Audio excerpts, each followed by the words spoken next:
Så skal vi til at lave ølbrød. Skraldebrød. Skal skære så små stykker op i gryden. Og så har jeg ølbrød til min datter, som nu er 22, men som spiser ølbrød hver morgen. Så kan man skære det i stykker på den smartest mulige måde. Nu når vi ikke skal bruge det til at spise af som rugbrødsmad, så kan vi tage den sådan her på langs. Ligesom hvis du har et løg, der skal hakkes pænt i stykker. Så er det bare et mega løg her. Og så tager vi den lige hen, så må man bare en sandwich. Sådan der. Bum, bum, bum. Så er det bare små tern her. Det er så dejligt bare at gøre det her. Fordi man ved, jeg ved, at der ikke er noget, der går til spilde. Meget lidt i hvert fald. Kun kromerne.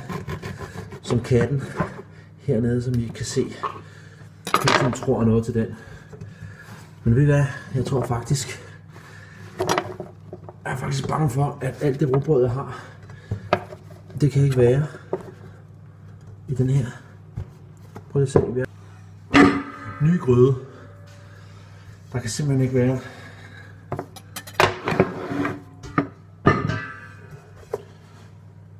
Så omrokerer vi lige.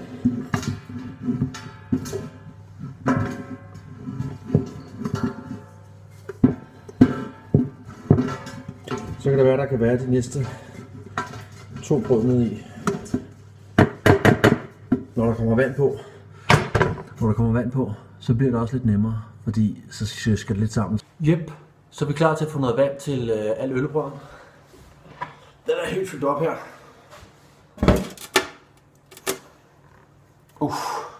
Det bliver godt. Alt det her brød her. 4 store brød ned fra containeren. Lige smidt ud i dag. Bagt i morges. Det skulle bare væk.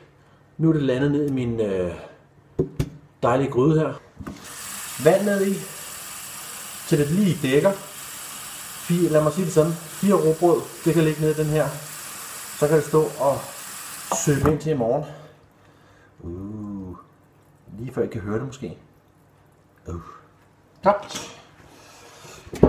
Op og stå på konfuret eller ud i blæsten urt til i morgen. Den røver ud i blæsten.